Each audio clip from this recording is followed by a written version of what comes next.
지난 주간에 장신대 교회 두 교회가 28년째 같이 동역하는 헤브론 목회 연구회가 있었습니다.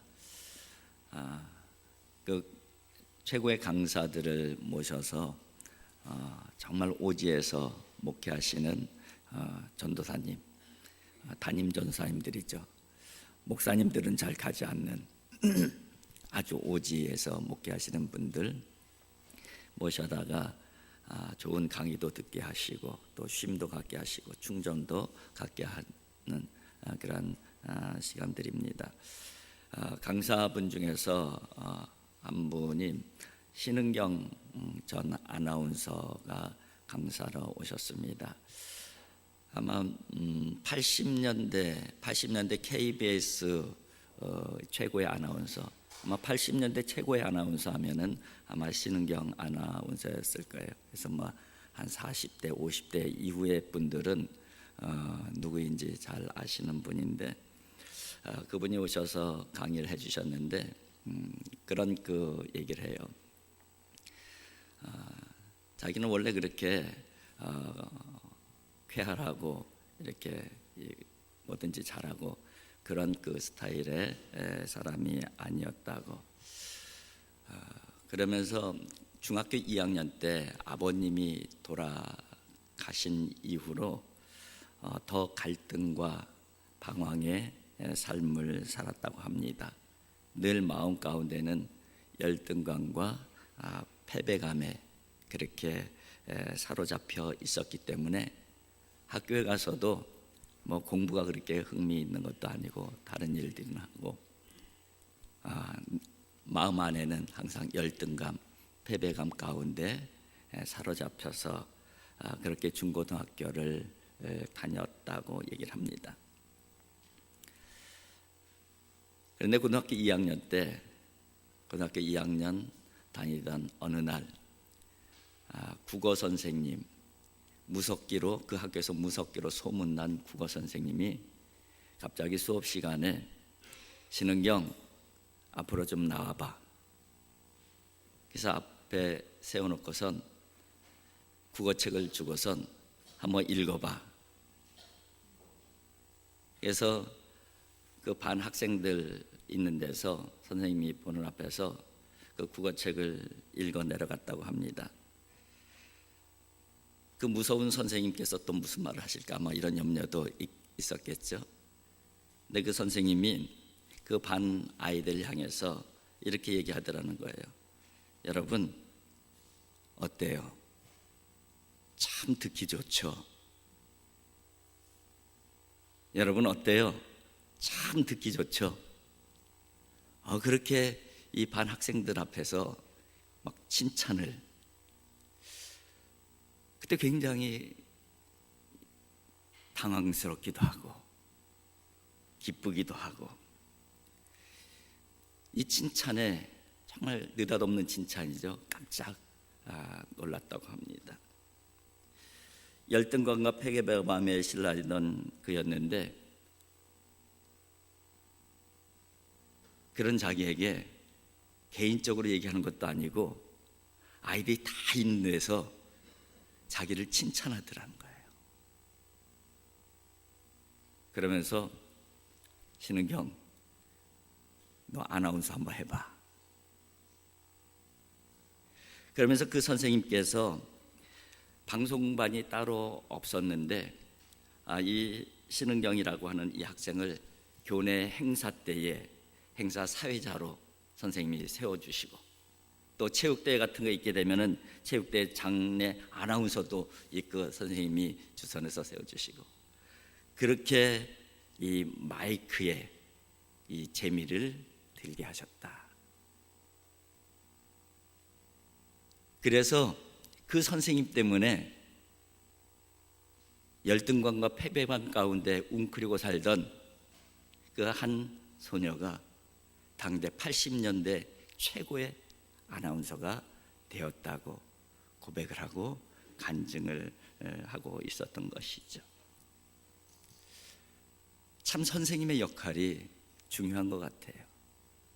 어떤 사람은 선생님을 잘 만나서 정말 훌륭한 사람이 되는가 하면, 또 어떤 사람은 선생님을 잘못 만나서 참 어두운 삶을 살기도 하지 않습니까? 5월 15일은 스승의 날이에요. 이 스승의 날이 왜 5월 15일인지 아세요? 세종대왕 생신날이라고 그러더라고요. 그러니까 최고의 스승으로 우리 세종대왕을 생각을 하고 있는 것 같습니다. 그리고 오늘 셋째 주, 5월 셋째 주는 우리 교회에서는 스승의 주일로 지킵니다. 우리 각자에게 스승님이 있어요. 선생님들이 있어요. 그 선생님들을 한번 기억하자는 것이죠. 그리고 내가 존경하는 선생님들, 그분들의 은혜를 한번 되새겨보자. 그런 의미가 담겨져 있는 날이 바로 스승의 날이고 또 스승의 주일이라고 생각이 되어집니다. 저와 여러분들에게도 그런 존경스러운 선생님, 스승님이 계실 것입니다. 그분들을 한 번 정도 다시 기억하고 그분들의 가르침을 다시 한번 마음에 새기는 그런 날이 되었으면 좋겠습니다. 선생님이 하는 일이 뭘까요? 교육하는 일이잖아요. 가르치는 일. 그래서 교육자라고 그 표현을 하기도 하고 교사라고 표현을 하기도 합니다. 그런데 이 교육에는 세 가지 요소가, 핵심 요소가 있죠. 하나는 가르치는 자죠. 교육의 주체인 교육자가 있는 것이죠. 교사가 있는 것이죠. 그것이 바로 첫 번째 요소이고, 가르치는 사람이 있으면 또 배우는 사람이 있어야죠. 피교육자가 되는 것이죠. 교육의 객체가 되는 것이에요. 또 이것을 이 학생 또는 제자, 그렇게 표현을 하기도 합니다. 이 두 번째 요소예요. 그러니까 이 두 가지 요소가 어떻게 보면 가장 핵심적인 요소이겠죠. 그리고 또 하나의 그 요소는 교육의 매개체라고 보통 얘기를 합니다. 교육의 내용, 교재나 교육 시스템이나 과정, 뭐 이런 것들을 통틀어서 이야기를 하는 것이죠. 그래서 이 교육은 이 세 개의 핵심 요소가 상호 관계성 속에서 정말 중요한 아름다운 가치를 만들어내고 또 결실을 만들어내는 것, 이것이 바로 교육이라고 일반적으로 우리는 이해를 하고 있습니다. 그런데 이 교육의 핵심 요소 세 가지 중에서 가장 중요한 것은 교육의 주체인 교사인 것이죠. 한번 생각을 해보세요. 제자라는 것은, 학생이라는 것은 부족한 존재를 의미합니다. 그 부족한 존재가 좋은 선생님을 만나면은 덜 부족한 존재, 더 나은 존재가 되어지는 것이죠. 그러니까 제자가 부족하다고 뭐 탓할 이유는 별로 없는 것 같아요. 물론 제자 중에서 더 훌륭하고 더 재능 있는 제자라면은 더 좋은 효과가 있겠지만은, 어쨌든 좋은 선생님들은 부족함이 있는 제자들을, 그 부족함을 채워가는 선생님들이 바로 좋은 선생님들이잖아요. 그리고 아무리 좋은 교재와 교육 시스템이 있다 하더라도 좋은 교사가 없으면은 그런 좋은 교재와 시스템이 무용지물이 된다는 거 우리도 다 잘 알고 있습니다. 그런 측면에서 본다고 하면은 이 교육자, 선생님, 교사, 이 교육에 있어서 얼마나 중요한 사람이고 얼마나 중요한 요소인지를 우리는 쉽게 이해를 할 수가 있습니다. 그런데 이제 이 교육에 대해서 얘기할 때에 누가 과연 교육자이고 누가 과연 배움을 받는 학생인가, 이것을 나누는 것이 사실은 이 담론을 얘기할 때는 그렇게 크게 무의미한 것 같아요. 왜냐하면은 누구나 교사이면서 누구나 학생이에요. 한번 생각을 해보세요. 나라는 존재는 항상 배우는 존재이면서 또 가르치는 존재예요. 누군가가 나를 통해서 배우는 사람들이 있어요. 또 나는 누군가를 통해서 계속 배우고 있어요. 살아있는 존재, 살아있는 사람, 인간이라는 그 모습을 보게 되면은 거기에는 교사의 모습만 있는 것이 아니고 학생의 모습만 독립적으로 있는 것이 아니라 같이 복합적으로 있는 것이죠. 제자이면서 학생, 학생이면서 제자. 그게 바로 우리예요. 배워야 될 위치에 있을 때는 잘 배워야 되고, 가르쳐야 될 자리에 있을 때는 잘 가르치는 것. 배워야 할 자리에서 배우지 못하게 되면은 우리는 우리 인생의 발전과 세워져 감이 약화되겠죠. 가르쳐야 될 자리에서 제대로 가르치지 못하게 되면은 사명을 감당하지 못하는 거예요. 역할을 감당하지 못하는 것이죠. 그로 말미암아 생겨지는 여러 가지 부작용들이 우리의 삶의 주변 가운데 나타나게 되어져 있는 것이죠. 그러기에 우리는 이런 질문을 한번 던져보는 것이 좋습니다. 나에게는 정말 내가 존경하는 좋은 선생님이 계신가?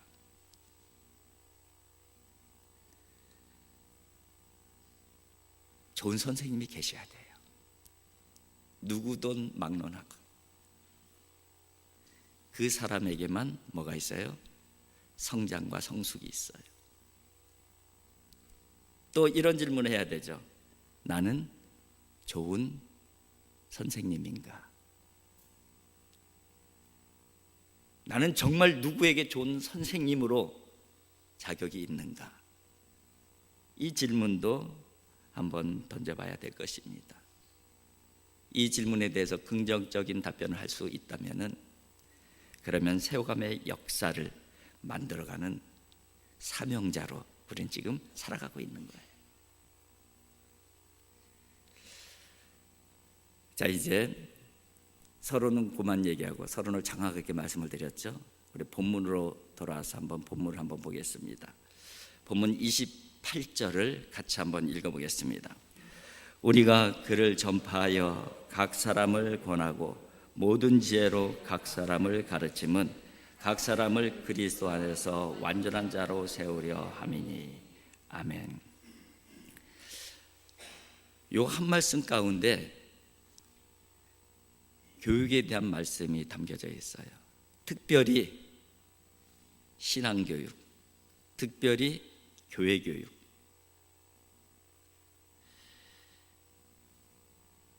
우리가 그를 전파한다, 그런 말씀이 있고요. 각 사람을 권하고 권한다는 말씀이 있고요. 모든 지혜로 각 사람을 가르침은 지혜로 가르친다 하는 말씀이 있습니다. 우리가 해야 되는 중요한 일이 무엇인지를 말씀하고 있는 거예요. 우리가 해야 되는 중요한 일, 이 세 가지가 있는데 그 첫 번째가 전파하는 일이고, 두 번째가 권하는 일이고, 세 번째가 가르치는 일이다. 그렇게 말씀을 하고 있습니다. 이 부분은 예수님의 핵심 사역과 일치되는 부분이 있죠. 예수님의 핵심 사역이 뭐예요? 전파하고 가르치고 고치시고. 예수님의 핵심 사역과 두 가지가 겹쳐지는 말씀이에요. 전파한다. 복음을 전하고 선포하는 행위입니다.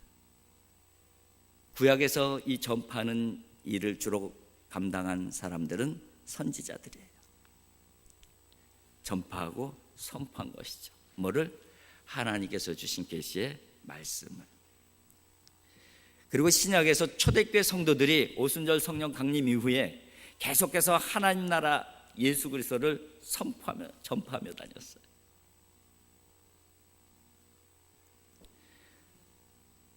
오늘날로 이 전파의 요소가 뭐냐면은, 우리 평신도들 입장에서는 전도하러 나가서 예수 믿으세요, 예수님이 당신 사랑하십니다, 이렇게 전하는 것, 이게 바로 전파의 요소예요. 선포의 요소인 것이죠. 또 목회자들의 입장에서는 예배 가운데 말씀을 선포하는 것, 이것도 전파의 그 영역에 들어가 있는 것이죠. 그런데 이 전파의 요소는 쌍방적이지가 않아요. 일방적이에요. 일방적으로 선포하는 것이죠. 에스겔서에 보게 되면은 에스겔 선지자를 하나님께서 세우실 때에 가서 전하라 그렇게 말씀하셔요. 근데 전하라고 말하실 때 뭐라고 말씀하시냐면은 그들이 듣든지 아니 듣든지 그들에게 고하여 이르기를 주 여호와의 말씀이 이러하시다. 하나님의 말씀을 전파하라는 거예요. 고하라는 거예요. 그들이 듣든 안 듣든 일방적이죠. 그러니까 전파, 선포에는 일방적인 요소가 있어요.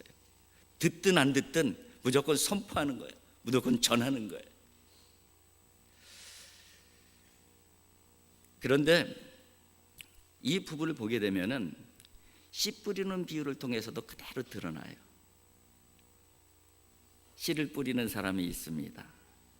근데 씨를 뿌리는 사람은 옥토에다만 이렇게 뿌리지 않아요. 그냥 뿌리는 거예요. 그냥 뿌리는 거예요. 근데 그 씨가 어디에 떨어지는 거예요? 옥토에도 떨어지기도 하고, 가시밭에 떨어지기도 하고, 돌밭에 떨어지기도 하고, 길가에 떨어지기도 하는 것이에요. 그래서 결실을 못 맺는 경우도 많아요. 그러나 옥토에 떨어지면 결실을 맺게 되어져 있어요. 그러니까 이 전파에는 결실 자체만 보고 선포되어지는 것이 아니죠. 듣든지 못 듣든지 열매를 맺든지 못 얻든지 일방적으로 선포하고 전하는 거예요. 때를 얻든지 못 얻든지. 이게 바로 이 전파에 담겨져 있는 의미입니다. 그런데 권하고 또 가르치고 이 요소는 조금 달라요. 이 요소는 일방적이지 않아요. 이 요소는 쌍방적이에요. 이 두 요소가 바로 교육의 요소인 것이죠. 교육의. 느헤미야서에 보게 되면은 느헤미야서는 성벽 재건의 역사를 이뤄가는 것이잖아요. 제 3차 귀환이 이루어져서 그 3차 귀환한 백성들이 예루살렘 성벽을 재건하는 역사를 52일 만에 해내는 내용이 기록되어져 있습니다. 성벽을 완전하게 재건을 해요. 많은 어려움과 장애들이 있었음에도 불구하고. 그러니까 얼마나 백성들이 흥분하고 은혜가 있었겠어요. 그래서 성전 앞 광장으로 다 모입니다. 모여서 처음으로 한 것이 초막절을 지내요. 초막절. 하나님 앞에 초막절을 지내면서 한 첫 번째 행위가 느헤미야가 에스라 선지자를 시켜서 하나님의 율법책을 가져오게 하고 그 율법책을 백성들 앞에서 낭송하게 합니다. 그것이 새벽부터 정오까지 계속 이어져요. 근데 그 백성들이 거기에서 들으면서 아멘, 아멘. 새벽부터 정오까지 그러면서 듣고 있어요. 이 요소는 어떤 요소예요? 전파의 요소예요. 선포의 요소. 그런데 에스라 선지자가 계속 율법을 낭송할 때에 거기에 있는 많은 그 백성들이 그것을 다 이해해서 아멘 아멘 할까요? 아니에요. 이해하지 못하는 것들이 훨씬 더 많을 거예요. 그래서 거기에 함께 있었던 레위인들이 백성들에게 그 말씀이 그 율법이 무슨 뜻인지 해석해 주기 시작해요. 해석해 줄 때에 그 백성들이 깨달으면서 백성들의 눈에서 눈물이 막 흐르는 장면이 나와요. 이게 바로 권하고 가르침, 곧 교육에 관련된 내용이라고 할 수가 있습니다. 교회 교육은 이 두 가지 요소가 다 있어야 돼요. 선포의 요소가 있어야 되는 것이고 또 권하고 가르치는 요소가 있어야 되는 것이지. 이것이 제대로 교회 현장 가운데 일어날 때에 교회 교육이 제대로 이루어진다. 그렇게 이야기를 할 수 있는 것입니다. 그래요. 제대로 된 가르침이 있기 위해서는, 제대로 된 권함이 있기 위해서는 제대로 된 선포가 있어야 돼요. 또 제대로 된 선포가 있어야 하면 이 가르침과 또 권함이 이루어질 때에 거기에서 결실이 제대로 이루어지는 것이죠. 이것은 아주 밀접한 관련들이 담겨져 있는 것이죠. 이 일들을 통해서 뭐가 이루어지느냐? 세워짐의 역사가 일어난다는 거예요. 그래서 오늘 28절에 보면 이렇게 말씀하는 거예요.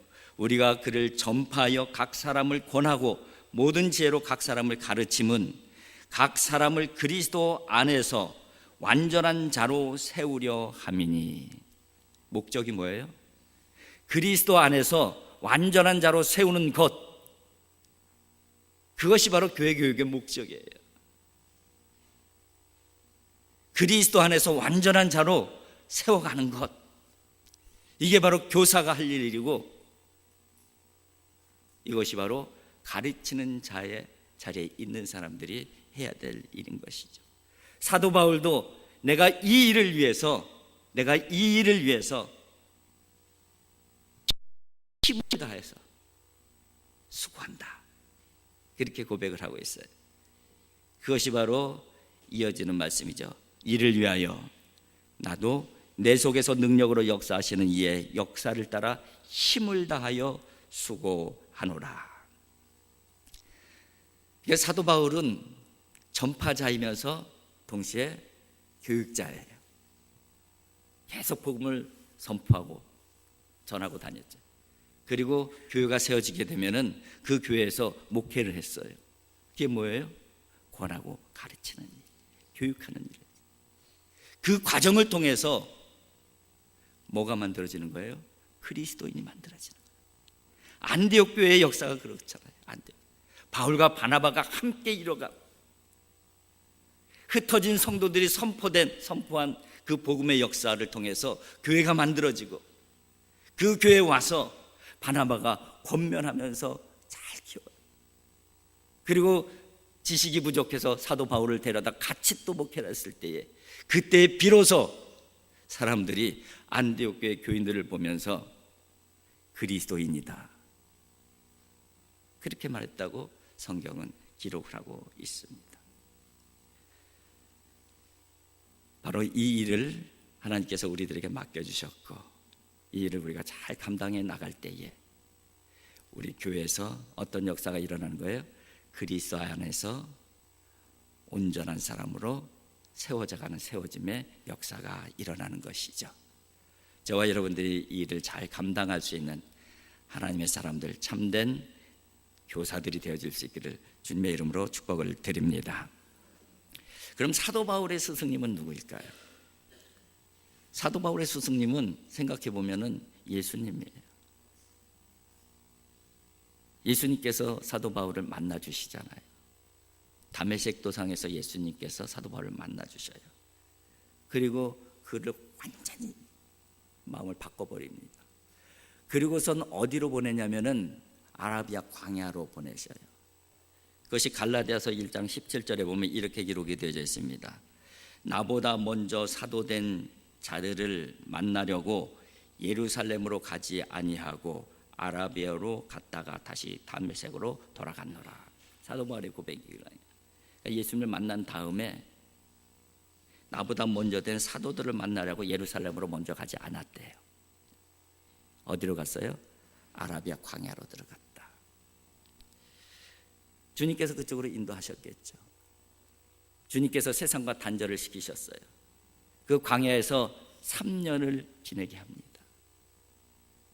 성령께서 가르쳐 주시겠죠. 주님께서 가르쳐 주시겠죠. 그걸 어떻게 하냐고요?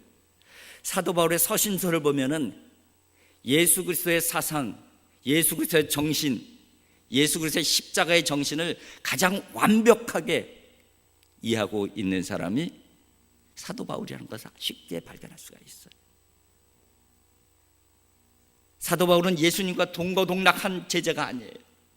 그럼에도 불구하고 동거동락한 제자들보다 그 예수의 정신, 예수님의 마음, 십자가의 정신을 다른 제자들보다 더 확실하게 정리를 하고 있는 사람.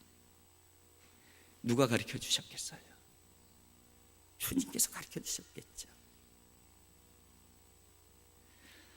사도 바울이 사도 바울 된 것은 진짜 선생님을 만났기 때문이잖아요. 진짜 선생님 누구요? 예수님이요. 예수. 그래서 사도 바울은 진짜 스승이 될 수가 있었어요. 진짜 선생님을 만났기 때문에 진짜 스승이 되어줄 수가 있었어요. 사도 바울을 통해서 수많은 진짜 제자들이 만들어져요. 그 중에서 대표적인 인물이 누구예요? 디모데잖아요. 디모데. 여러분, 하나님께서는 우리의 진보와 발전을 위해서 많은 선생님들을 붙여주셨어요. 어렸을 때는 아빠, 엄마가 선생님이고요. 또 자라날 때는 친구들이 선생님일 수도 있어요. 그리고 공부할 때는 학교 선생님들이 선생님이죠. 교회면 교회 선생님들이 선생님이 되어주세요. 수많은 선생님들을 우리에게 붙여주셨어요. 그 선생님들에 대한 은혜를 꼭 기억해야 돼요. 선생님들의 은혜를 기억하는 것이 왜 중요하냐면요, 선생님들의 은혜를 기억해야지만이 선생님을 존경할 수가 있고, 선생님을 존경해야지만이 배움의 역사, 참된 배움의 역사가 내 안으로 들어오기 때문에 그래요. 선생님에 대한 존경이 없고 선생님에 대한 은혜를 찾지 못하는 사람은 배움을 통해서 세워가신 하나님의 역사 안에 들어갈 수가 없는 거예요. 수많은 선생님들 중에서 반드시 만나야 될 선생님, 그분은 바로 예수 그리스도예요. 예수 선생님이셔요. 사도 바울이 예수 선생님을 만났기 때문에, 사도 바울도 수많은 선생님들이 있었지만은 예수 선생님을 만났기 때문에 사도 바울 된 거 아니겠어요? 예수님의 제자들이 다 예수 선생님을 만났기 때문에 그들이 어떤 사람들이에요? 어부라는 천한 직업을 가진 사람들이었잖아요. 무식한 사람들이었잖아요. 과격한 사람이었잖아요. 비겁한 사람이었잖아요. 배신자였잖아요. 진짜 선생님을 만나니까 그런 사람들이 복음의 역사를 이끌어가는 위대한 사도들이 되잖아요. 여러분, 모든 선생님들이 다 우리들에게 감사해야 될 분들이에요. 그러나 우리가 꼭 감사를 놓쳐서는 안 되는 선생님은 예수 선생님이셔요. 그분을 진짜 사랑하고 그분을 진짜 존경하고, 그래서 그분을 신뢰하고 그분을 믿고 그분을 닮으려고 몸부림치는 우리들의 삶의 자리 가운데 어떤 역사가 일어나느냐? 그리스도 안에서 온전하게 세워져가는 세워짐의 역사가 일어나는 것입니다. 저와 여러분들이 있는 그곳에 세워짐의 역사, 그리스도 안에서 온전하게 이루어지는 세워짐의 역사가 있기를 주님의 이름으로 축복을 드립니다.